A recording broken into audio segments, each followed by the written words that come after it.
Ser Podcast. En la cadena Ser, La Hora Extra. Bienvenidos, bienvenidas a La Hora Extra, una semana después del susto. Nos encontramos en una situación política que bien podríamos titular La comedia de los errores. Luego verán por qué. Último fin de semana de julio, unos vienen, otros se van, tenemos recomendaciones culturales para todos y balances a mitad de verano. Empezamos. Con Dani de la Fuente.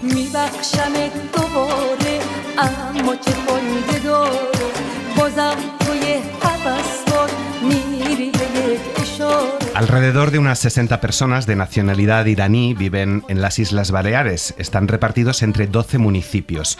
Hay turistas iraníes o de procedencia iraní que tienen casa en la costa sur y que viajan para pasar las vacaciones.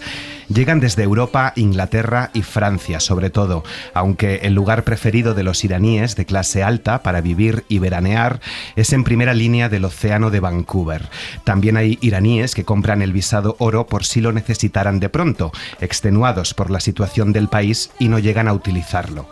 En los últimos años han pasado entre 20 y 30 iraníes por Menorca de camino a Europa. Patricia Almarcegui, bienvenida a La Hora Extra. Muchísimas gracias, encantada.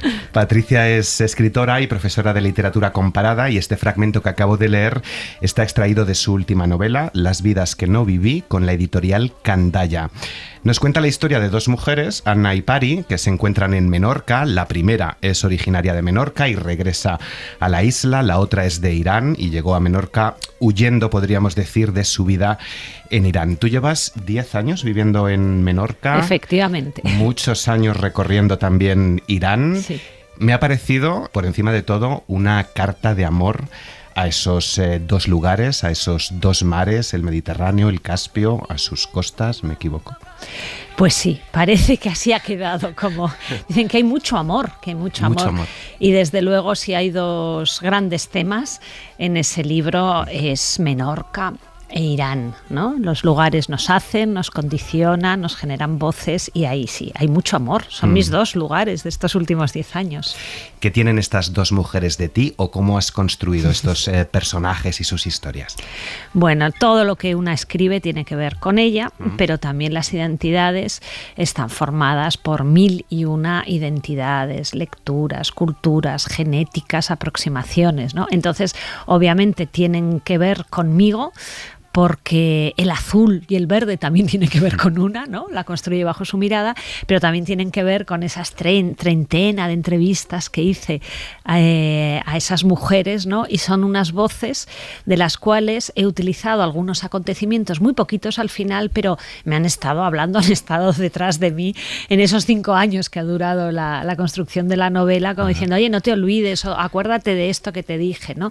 Eso y por supuesto de muchísimas lecturas. Decía Kafka que cuando escribimos estamos en la mano de los otros y de las otras, pues así es, y en la mano de los fantasmas, pues así es, ¿no? O sea que todo eso hay en una.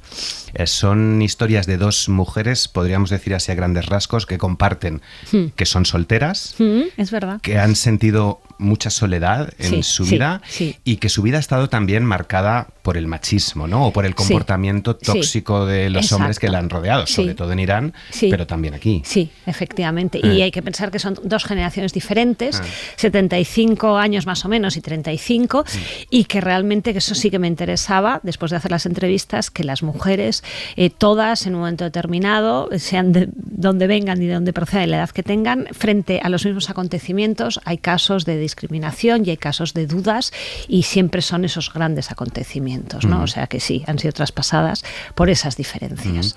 ¿Los días más felices de nuestra vida están en la infancia, en esos fines de semana, en esas vacaciones, en el mar, en los huertos y jardines? Pues probablemente, ¿no? Pero bueno, como todo es una proyección, la infancia, yo creo que tal y como cumplimos años vamos proyectándola con una lente de aumento, ¿no? Y como nunca va a volver, eso sí que no va a volver nunca, bueno, pues vamos construyendo un paraíso, ¿no? Pero es lo que queda. Y cuando somos mayores también lo que más queda, incluso a las personas que pierden la memoria, es esa memoria lejana, curiosamente, la infancia por algo será, te queda aquello. A propósito de la infancia y de que nunca va a volver, te planteo una pregunta que aparece en el libro. ¿Qué pasa cuando se termina lo que más se desea? Es que, bueno, es uno de los temas del libro, ¿no? Porque son dos mujeres que al fin y al cabo tienen movilidad. Me interesa el tema de la movilidad, que se han movido porque han podido, han elegido también sus decisiones, la mayor parte. Entonces, bueno, pues es otro tipo de movilidad. Entonces, claro, ¿qué pasa cuando tus deseos se hacen realidad, ¿no? Que lo voy dejando allí. Son un ejemplo las dos de lo que va pasando, cómo van construyéndose y reconstruyéndose a partir de las decisiones y deseos que han intentado llevar a cabo. Las vidas que no viví, recuerda todas esas decisiones tomadas, lo que las ha llevado hasta ahí, pero una pregunta que me surge después de terminar de leerlo es si realmente son las vidas que han elegido vivir o no vivir, o el destino también las ha determinado mucho. Sí, las ha determinado. El destino, y además hablemos de lo político, lo histórico, las ha determinado, como las determina, como nos determina totalmente. O sea, eso también quería que estuviera presente. Eligen las vidas que quisieron vivir, pero es verdad que muchas cosas no las vivieron, de allí las vidas que no viví, ¿no? De la misma manera que hay otros personajes que aparecen que no pudieron vivir todo lo que quisieron, ¿no? Entonces, esa determinación puñeteramente política e histórica, cuando también es nefasta y negativa, ¿no? Pues claro que obliga a vivir de una manera que podría haber sido otra manera, ¿no? A mí me gusta decir que hubiera sido de mi vida si yo nazco, por ejemplo, en el Yemen, ¿no? Una mujer en el Yemen. Entonces, eso lo tenemos que tener siempre muy en cuenta. En Cuadernos del Japón decías que la belleza es un acto político. Sí. Aquí hay mucha belleza y mucha política. Lo has adelantado. Vamos con la belleza. A propósito de El jardín y la huerta, es un libro muy sensitivo. Está escrito en negro sobre blanco, pero tiene muchos colores, flores, plantas, animales. Hay un homenaje en el libro a la huerta, al jardín, a meter las manos en la tierra y removerla. ¿Podríamos ser de verdad felices en un jardín? Que esta pregunta también se plantea porque, leo, un jardín como un huerto requiere paciencia infinita. Y la paciencia precisamente es una virtud que la sociedad de hoy ha perdido. Sí, por eso, ¿no? Fíjate que la cantidad de literatura que hay ahora sobre el jardín se vincula todo el rato, casi diríamos como algo zen, ¿no? Como estás en el momento, ver cómo crecen o intentar ver cómo crecen, ¿no?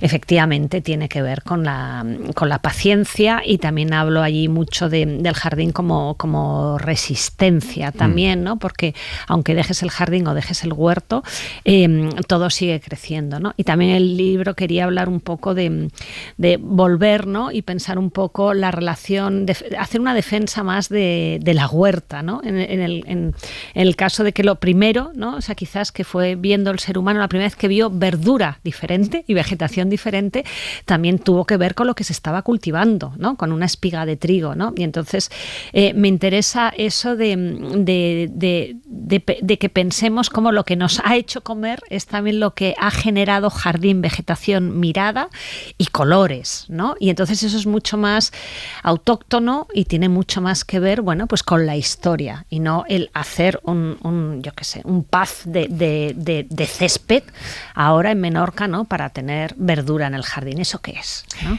Una última pregunta sobre el jardín. Hay un recorrido en la novela de numerosas playas, calas, rincones de Menorca. ¿Cuál sería el paraíso del jardín en Menorca? Bueno, no sé si contestar, como es una pregunta retórica ahí para cada uno, ¿no?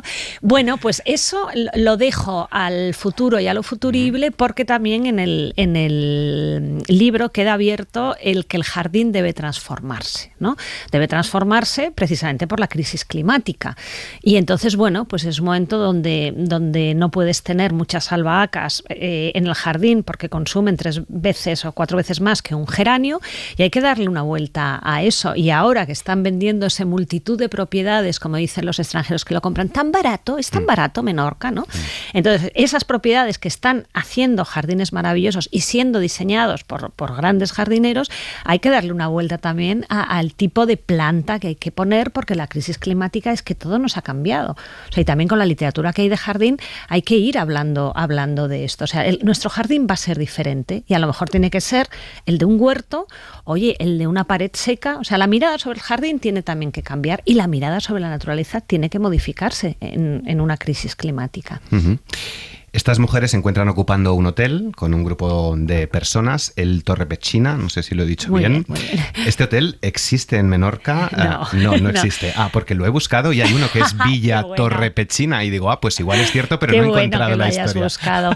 No, Torre Petxina, fue una escuela, llaman ahí una escoleta pública, rural, ¿no? Significa que aquellos payeses que vivían por la zona podían llevar allí a los niños. Y es un espacio que yo visité, luego he querido volver y pensando dónde lo articulaba, digo, vamos a articularlo, vamos a situarlo en un lugar real, pero que no tenga esa función, porque a mí eso me sirve mucho para anclar mi mirada y mi escritura y porque yo creo que sirve para buscar, y todo lo que sirva para buscar el lugar, como has hecho tú y tal, ¿no? Te está haciendo salir de tu lugar e ir al otro. Bellísimo, ya, claro. ¿No? Irte a otro lugar. Como el libro está lleno de personajes y de historias reales por las que luego te voy a preguntar, pues he dicho, esto tiene que ser también real. He buscado hasta la canción sobre Torre Petxina a ver si la encontraba, pero sin éxito, ahora ya lo entiendo. ¿Y qué tienen estos lugares abandonados, ese hotel está abandonado, que resultan tan atractivos literariamente hablando?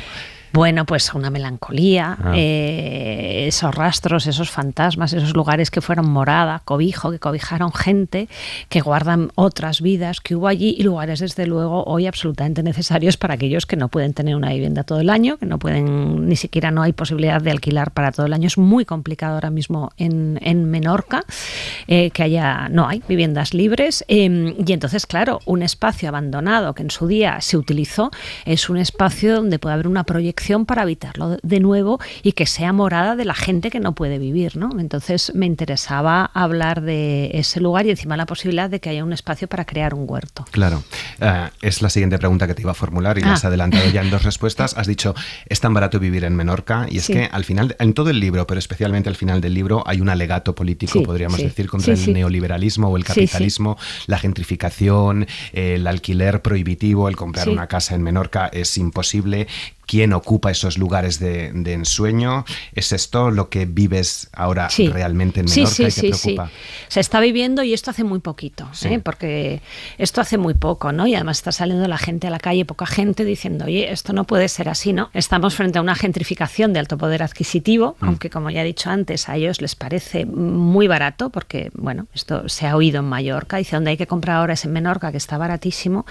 Y entonces es verdad que tenemos que pensar que la gente viene, que hay un turismo que compra porque Menorca es una isla bellísima, es un lugar barato y algo sobre lo que quería hablar, y Menorca es segura. España es segura y los sitios seguros son sitios que deberían, que valen dinero y que están siendo buscados, porque ya no te puedes ir de vacaciones a Tel Aviv, no puedes veranear en la Corniche de Beirut, no puedes irte incluso a Córcega, pero claro, un lugar seguro, los lugares seguros hay también que defenderlo por parte de una serie de políticas y darse cuenta que eso es normal, que lleguen allí, unas personas que ya no pueden comprarse, en la Provenza, por ejemplo, por 6 millones de pesetas no se pueden comprar un espacio para hacer agroturismo, pero lo compran porque está muy barato. Todo eso hay que protegerlo.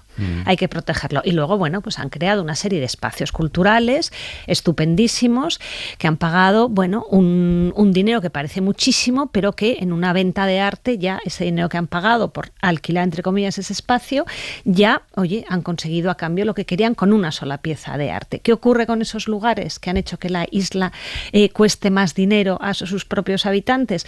Pues lo que ocurre con estos lugares es que llega octubre y lo cierran.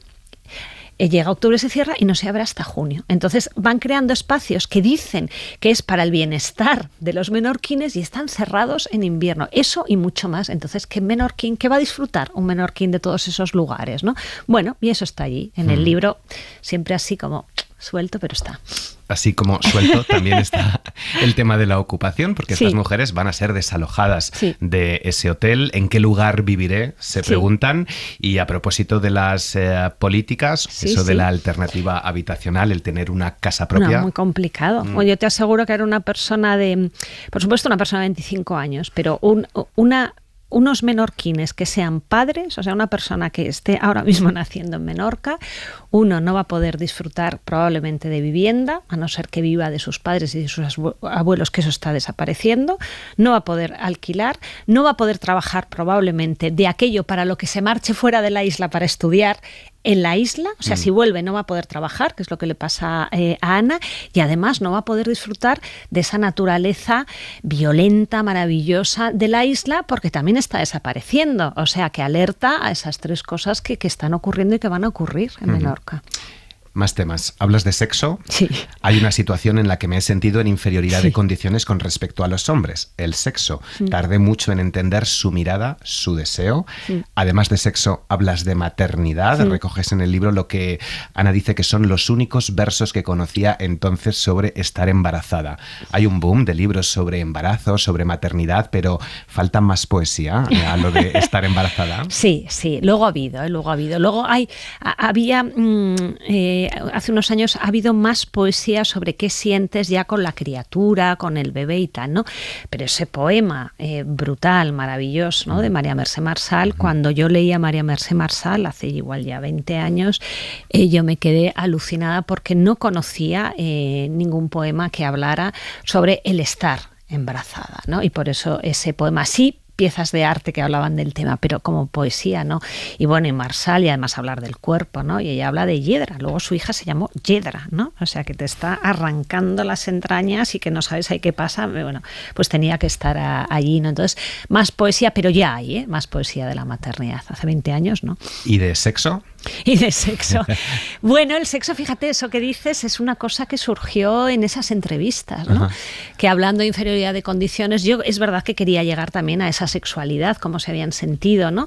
Todas estas mujeres, y entonces en un momento determinado una de ellas me habló, ¿no? Me dijo que había tenido que enseñar a sus parejas hombres cómo quería hacer el amor, cómo quería que fuera la sexualidad, ¿no? Y entonces allí, bueno, pues lo he construido literariamente, entonces me quedé, y muy bonito también, ¿no? Vale, yo lo quiero así y quiero que ocurra esto y quiero que sea así. Entonces, bueno, me pareció como una cosa que se habla menos, ahora se habla más, ¿no?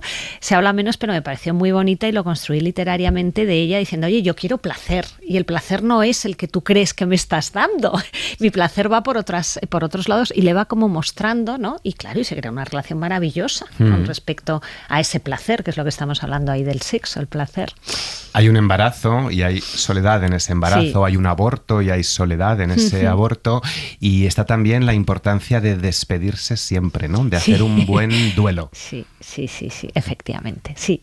Eso fue surgiendo ahí en la propia escritura, ¿no? Como hay una relación muy especial, es verdad, de maternidad, no solo de mujeres que son madres, sino cómo cambia la perspectiva cuando eres madre con respecto a tu madre, porque cambia totalmente, ¿no? Te das cuenta siendo madre, bueno, cómo fue tu madre con respecto contigo, ¿no? Y entonces, bueno, pues mientras estaba escribiendo eso, salió esa necesidad de despedirte, efectivamente, y lo dejo allí, pero la despedida es crear un duelo y es importante esas despedidas, y claro, a ella le viene por su madre la despedida, y es la madre la que le va a enseñar, es sabia, siempre una madre, entonces la que le dice y la que se da cuenta, parece que no, pero se da cuenta de todo.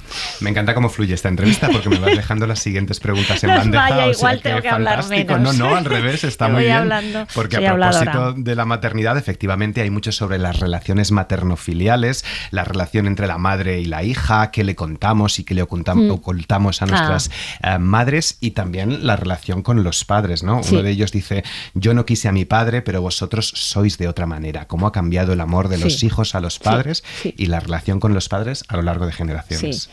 Sí, la familia tenía que estar allí, ¿no? Y es verdad, hay un cambio brutal. Es que hay un cambio de no haberse entendido, creo yo, ¿no? A haberse respetado, escuchado y respetado, y ahora mismo que se trata prácticamente de una conversación permanente, o sea, de una amistad, y es lo que se tiende a tener, una amistad con los hijos y con las hijas, o sea, y eso ha sido, pues, que en 70 años, ¿no? O sea, bueno, sobre todo eso de no haberse entendido, de haber sido como cosas totalmente diferentes, ¿no? Que es lo que habla esa Ana, esa personaje, ocurre. Entonces sí, la diferencia es brutal con esa relación, sí. Me ha encantado la historia, pero me ha gustado todavía más porque además está trufada de otras muchas historias, lo adelantábamos antes, historias que han marcado a la propia isla en sí, historias que han marcado también a quienes hoy habitan esa isla. Hay historias reales de naufragios, el libro empieza con uno, hay tragedias marítimas, hay guerras, hay invasiones, hay colonización. También repasas la historia de Irán siglos atrás, acontecimientos reales, no como el hotel. ¿Cuál ha sido el proceso de selección de esas historias? Wow. Bueno, claro, como el libro son dos mujeres que van conversando, o son dos voces como si conversaran entre ellas, hablando en primera persona, ¿no? Y vamos reconstruyendo sus vidas. Esa tercera voz fue apareciendo, ¿no? Y era una manera como si las dos también se contaran. Oye, cosas sobre, mira, Menorca es esto para mí, que soy menorquina, e Irán es esto para mí, que soy iraní, ¿no? Entonces, en el caso de Menorca, bueno, enseguida surgió el naufragio. Yo vivo muy cerquita de Ciudadella, y entonces el naufragio está muy presente cuando vas a pasear. El tema del 9 de juliol, el año de la desgracia, es bestial. O sea, lo de las 60 galeras turcas no diezmó la isla, o sea, la masacró. Bueno, se llevó a 4.200 personas de 5.000 que vivían, ¿no? Se los llevó a Estambul. Luego, el tema de la naturaleza desbordada, que es muy bestia, la catástrofe natural, lo digo aquí, no lo he comentado hasta ahora, bueno, tiene que ver con mi casa, ¿qué pasó? O sea, el diluvi pasó por mi casa en septiembre y bueno, fue tremendo. Y lo de Irán, cuando decidí que las dos voces tenían que ser coherentes, oye, si pones 4 cosas de Menorca hay que poner 4 cosas de Irán, pues ahí sí que me dejé, que eso lo hago mucho, me dejé totalmente, y paseando de pronto dije, ostras, me gustaría hablar sobre el último monarca Qajar. Ostras, que le regalaron a los 11 años una cámara fotográfica y que la genealogía visual de Irán le pertenece a un monarca Qajar que se ocupó de eso, ¿no? Luego el incendio de Abadan, del Hotel Rex, que es bestial, y dije, bueno, esto lo voy a contar desde dentro, y me ves ahí documentándome sobre incendios, que es una cosa desconocida.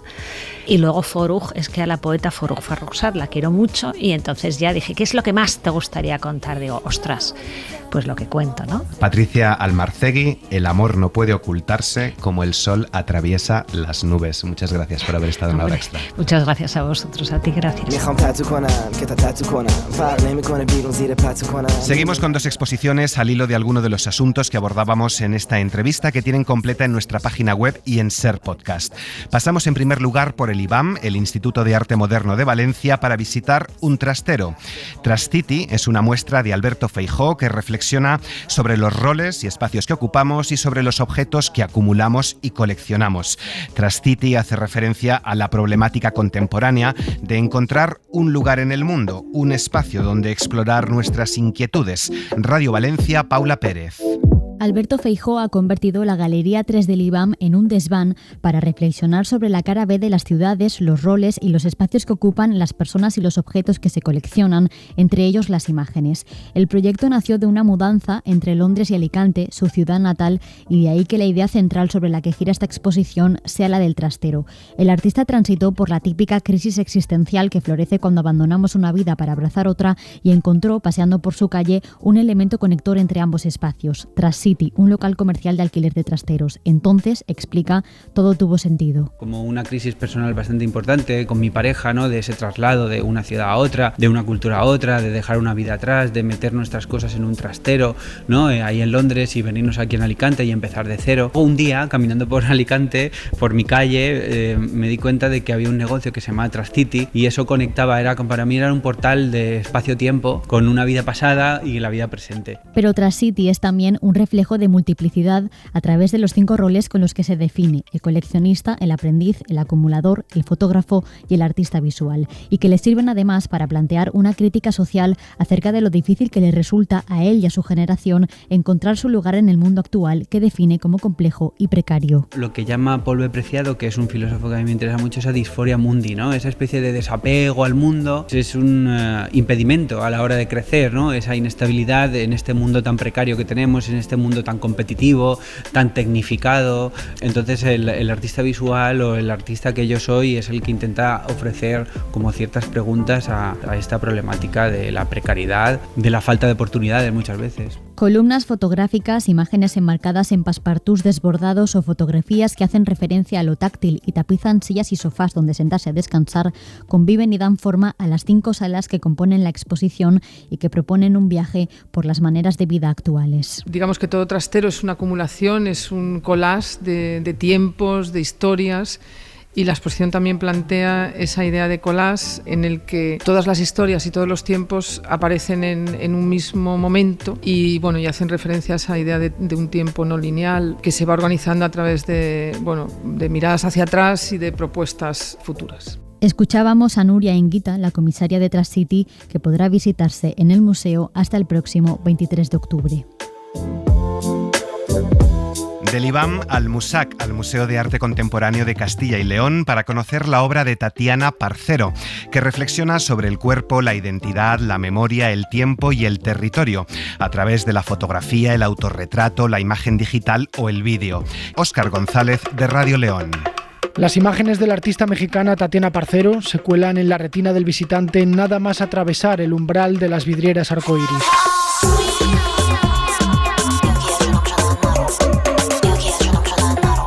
Justo allí, en el imponente hall de hormigón del MUSAC, nos topamos con las 8 obras que componen esta muestra, fotografías que ejercen de imán y que nos invitan a reflexionar sobre la identidad personal y el territorio a través del propio cuerpo. Textos superpuestos sobre las imágenes a modo de tatuajes digitales para sumar nuevos significados al rostro o a las extremidades, el cuerpo de la propia artista como mapa de su propio yo, para mostrar lo que a simple vista no se ve, para contar lo que a veces se calla.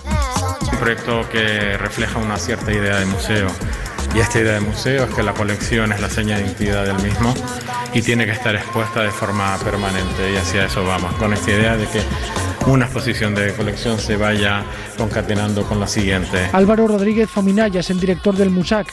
Estas piezas de Parcero pertenecen a la colección del museo.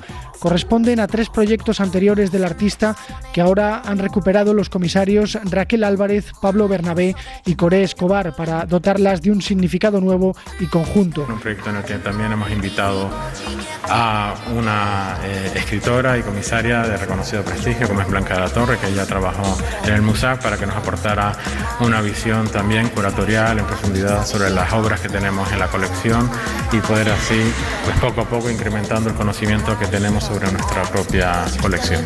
Hasta el 7 de enero se podrá ver en el MUSAC de León. La hora extra.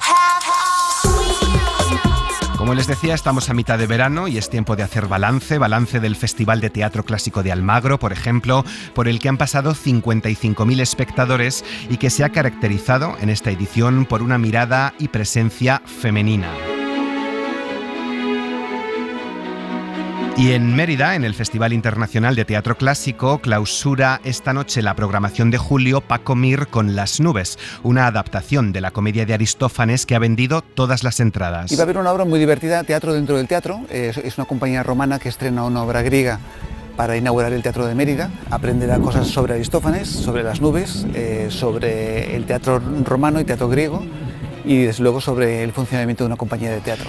Las Nubes es un homenaje al teatro y una crítica a la escuela socrática, a las relaciones entre padres e hijos y a todos esos que manipulan para sablear a sus conciudadanos. Bueno, yo lo que quiero realmente es librarme de todas las denuncias que me han puesto para así librarme, porque no me embarguen todo lo que tengo. Mariano Peña y Pepe Villuela son 2 de los protagonistas. Yo soy la gran nubarrona, gran nubarrona, gran nubarrona. Teatro dentro del teatro.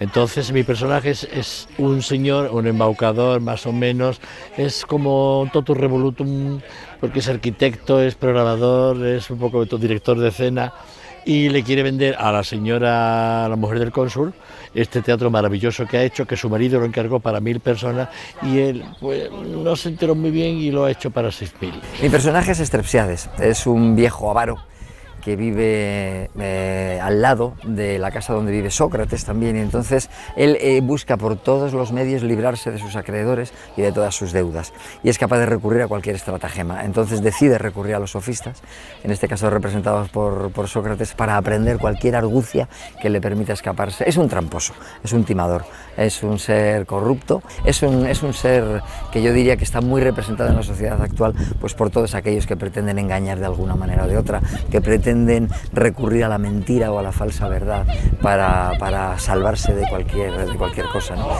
Es un ser poco íntegro, desde luego, muy poco edificante. Por ser tan miserable no vas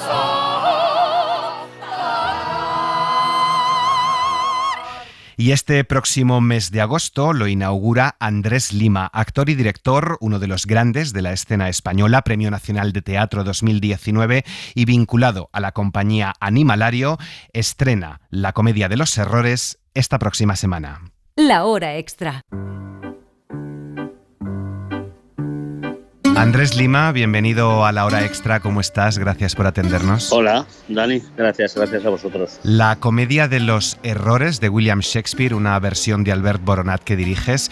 Lo primero que quería preguntarte antes de entrar en la obra es por el título, La Comedia de los Errores. No sé si es un buen título para este momento político que vive España una semana después de las elecciones. Una comedia de errores. Bueno, sí, el error siempre es bienvenido, mucho mejor que la certeza, ¿no? Se aprende mucho de los errores y bueno, que se aplique el cuento el que lo vea oportuno, pero bueno, sí, yo me considero más como un error de la naturaleza que como un acierto, con lo cual creo que es oportuna. Además es una compañía con mucha, aunque son todos hombres, tienen mucha diversidad sexual y creo que es una compañía muy gozosa, muy reivindicativo de lo suyo, por así decirlo, y una compañía muy libertaria en el sentido más humano de la palabra. La comedia después es la comedia de los errores, la comedia de las equivocaciones. La comedia es un juguete que hizo Shakespeare, y un Shakespeare joven, además, en donde ya estaba probando un montón de enredos de comedia heredados también un poco de la comedia del arte, etcétera, de la comedia italiana. Nosotros hemos cogido esa función y le hemos dado la vuelta como un calcetín, de alguna manera la hemos hecho nuestra y la hemos dinamitado desde dentro para que a los errores de Shakespeare se le sumen los nuestros, ¿no? Y al final que sea una fiesta errorífica. Si uno lee una sinopsis de La Comedia de los Errores en Google, en Wikipedia, por ejemplo, pues más o menos queda claro de qué va. Una comedia de enredos, me recuerda un poco a aquella película con Bette Midler, Una ensalada de gemelas. Dos gemelos aquí que se distanciaron en la infancia y que coinciden años después en una ciudad griega y ahí se produce un enredo, un equívoco. Esta es la idea, pero si uno lee la sinopsis que tú has escrito, la verdad es que es un disparate, un lío, es complejo de entender. A ver, en tus palabras, ¿de qué va la Comedia de los Errores? Bueno, es un error explicarlo. Lo mejor es disfrutarlo. Y precisamente el enredo viene de la equivocación al haber una pareja de gemelos que va con otra pareja de gemelos y que se encuentran a una pareja de gemelas. El error y la equivocación y la situación cómica está servida. Pero es bonito como ver cómo Shakespeare juega con el mero gag visual del error, pero también en juego está mucho el amor, la pasión, la hipocresía de la moral. Por eso te digo que es una compañía muy libertaria, ¿no? Porque Shakespeare en la comedia se permite un espíritu casi inmoral. Él le gustaba mucho pinchar a la iglesia puritana que le cerraba el teatro cada 2x3, ¿no? Y en ese sentido se respira una libertad en todos los sentidos por parte de los personajes tremendo. Y nosotros le añadimos una cosa más. La Comedia de los Errores es una comedia hecha para ser interpretada por una comedia shakespeariana al uso. Es decir, más o menos había como unos 12, 13, 14 componentes, todos hombres. Nosotros hemos respetado el de que los hombres asuman tanto los papeles de mujeres como los de hombres pero son 6 actores prodigiosos, pero 6. Y hemos jugado con la imposibilidad de cubrir todos los personajes. Con lo cual, a la suma de los errores de la trama se suman los errores de la compañía y se establece un juego con el espectador muy divertido, que además de pasar un buen rato, conoces cuáles son los problemas de una compañía que no tiene suficiente elenco o el suficiente dinero para cubrir la producción, ¿no? A propósito de la libertad y de la censura de la Iglesia puritana contra Shakespeare que dices, no sé si te preocupa que esté pasando hoy lo mismo con el PP, con Vox, cancelando, vetando obras, películas, libros, revistas, porque cuando uno habla contigo se nota que eres un director muy comprometido. No sé si te preocupa que vayamos a todo lo contrario, a un teatro más blanco, de entretenimiento, sin discurso político, no comprometido, no vaya a ser que lo tachen de adoctrinamiento. Sí, pero como siempre eso depende de los ciudadanos. Por supuesto del poder. Y el poder, si abusa de su poder, de su herramienta, ha de ser denunciado dentro de una democracia, si no quedará demostrado que no vivimos en una democracia. Y eso mismo es un cuestionamiento de quién detenta ese poder. Yo creo que hay que tender a ejercer libremente el arte. La libertad de expresión es fundamental y luchar contra la censura es fundamental. Estamos en una democracia y supongo que nadie se atreverá a decir lo contrario. Y hay que reivindicar el hecho de la libertad de expresión siempre, para mi gusto. Volvemos a la comedia de los errores y a propósito de la hipocresía moral que mencionabas antes, también te preguntas en esta sinopsis qué es verdad, qué es mentira, qué es lo correcto, qué es lo erróneo, qué es lo verdadero, qué es lo falso. No sé si son estas las grandes preguntas de nuestro tiempo, el tiempo de las noticias falsas, de las mentiras, de las manipulaciones. Es cierto. ¿Sabes lo bueno de Shakespeare? Shakespeare era un autor que era maestro de la ambigüedad. Y te dice una cosa y no sabes si te quiere decir lo contrario. ¿Qué es lo que consigue con esa ambigüedad? Incluso sexualmente, era una persona que no se sabe si era homosexual, si no era homosexual, tuvo hijos, pero sabías que le gustaba un poco todo. La ambigüedad, ¿sabes lo que hace? Que te cuestiona mucho como ser humano. El no tener claro una cosa u otra te hace preguntarte qué es lo mejor para ti, qué es lo conveniente o qué es lo necesario. Y eso, incluso a través de un juego aparentemente superficial como el que plantea Shakespeare de equívocos de gemelos, al final sales cuestionado de una manera muy divertida, eso sí, y nosotros lo que hemos sumado es un grado de anarquía importante, ¿no? Que te vuelve un poco loco. El otoño pasado nos decías en este programa que amas el conflicto, la contradicción, porque sin eso no hay escena. No sé si este es el culmen de los conflictos y contradicciones, esta obra. Bueno, desde luego, el error es directamente un conflicto con la naturaleza de lo lógico y de la razón. Y al romper la razón entras en un terreno, en la obra, en aquel momento, los personajes creen todo el rato que están en un terreno de brujas, que les están haciendo todo, que todos son fantasmagorías y que están alucinando todo el rato. Y de alguna manera es lo que propone la obra, ¿no? Entrar de una dimensión normal a empezar a suceder cosas que no tienen ni orden, ni concierto, ni lógica, ni razón. Y en la sin razón se descubren muchas cosas también. En la comedia de los errores estamos en Éfeso, una ciudad, Leo, y lo acabas además de comentar, llena de fulleros, de magos capaces de engañar el ojo, de oscuros hechiceros, de brujas, de truhanes, charlatanes, pecadores libertinos. Vamos, estamos en Éfeso, pero podríamos estar en cualquier ciudad de España también. ¿Qué sociedad retrata esta obra de Shakespeare y qué nos dice a los espectadores 500 años después de haberla escrito? Sí, fíjate que Shakespeare los sitúa en la antigua Grecia, pero él mismo trabaja con la moda teatral del momento y le da igual, aunque sitúe que están en Éfeso, podrían estar perfectamente en cualquier barrio de Londres y podría ser transportable. De hecho, no nos ha hecho falta transportar nada especialmente a cualquier barrio de Madrid, Barcelona o Logroño, ¿sabes? Sí que es verdad que te representa una sociedad burguesa en donde la moral, por ejemplo, del matrimonio es tan estricta como era en la época de Shakespeare y la no moral, es decir, la hipocresía de la sociedad, del amante, de estar con otro mientras estás con uno, también empieza a ser algo absolutamente cotidiano en esa época. Aquí está servido en parte por el equívoco de los... Aparentemente todos quieren ser buenos y todos acaban siendo, pues, que les gusta tanto un 8 que 80, ¿sabes? Hay intrínseca, lo que te decía antes, un libertinaje sexual que para mi gusto es muy sano y que es muy... Nosotros hemos volcado mucho ahí también, ¿no? Es decir, que los hombres hagan de mujeres, que por ejemplo la dama joven sea, que se llama Adriana, sea Avelino, que es un señor con bigote, pues hace que la obra no solamente sea divertida, sino reivindicativa de cada uno, tiene el sexo que él mismo decide, ¿no?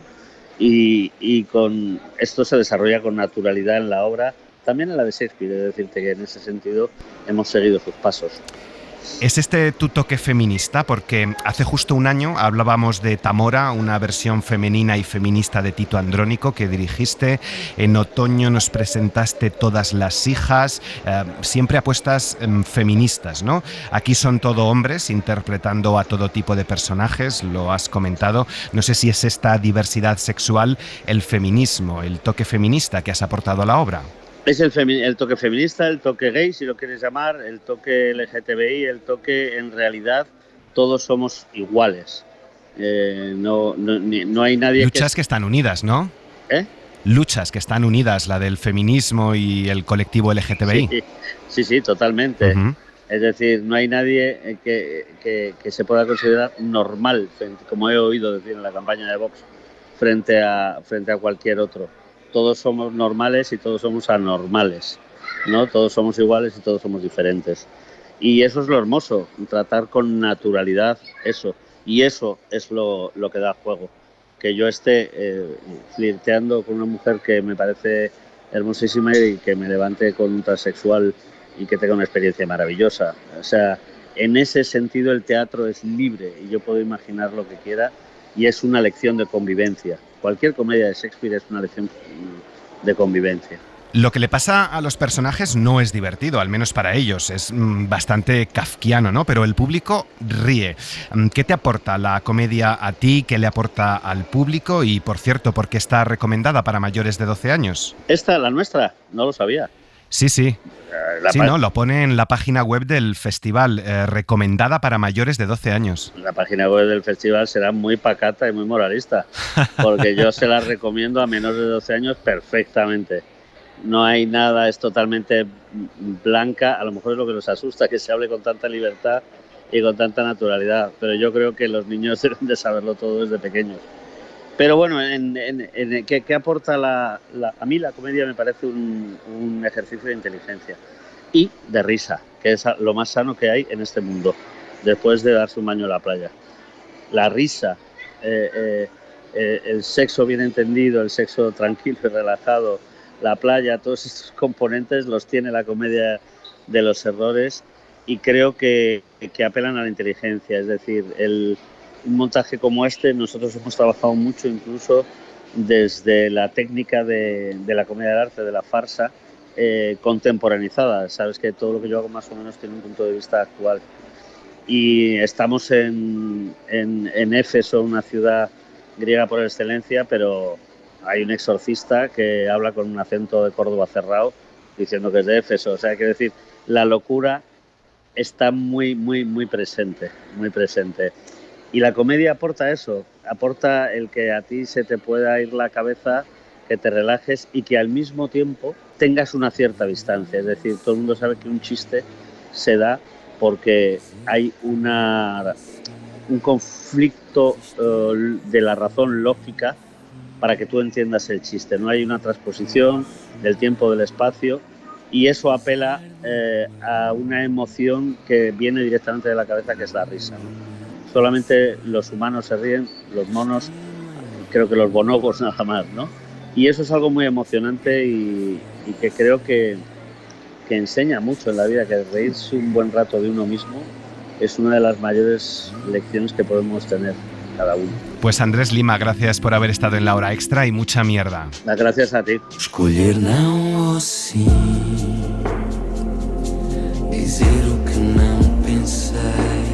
Tienen la entrevista completa en nuestra página web y en Ser Podcast. Nos vamos. Y volver con este espectáculo, con este coral, que es un disco grabado con un coro de 48 voces en Austria, y traerlo al escenario es un gesto bastante interesante para nosotros, con mucha electrónica, mucha puesta en escena. Y lo hacemos con The Gift, la banda portuguesa que regresa a España después de muchos años en lo que posiblemente sea el arranque de una futura gira europea. The Gift es uno de los grandes nombres de la escena musical que va a pasar este mes de agosto, el próximo fin de semana, por el Festival Internacional de Verano de El Escorial.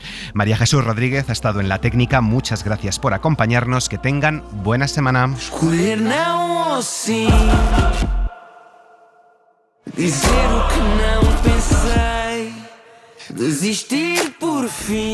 Suscríbete a La Hora Extra. Todos los episodios y contenidos adicionales en la app de Cadena Ser y en nuestros canales de Apple Podcast, Spotify, iVoox, Google Podcast y YouTube. Escúchanos en directo en la Ser los domingos a las 7:30 de la mañana.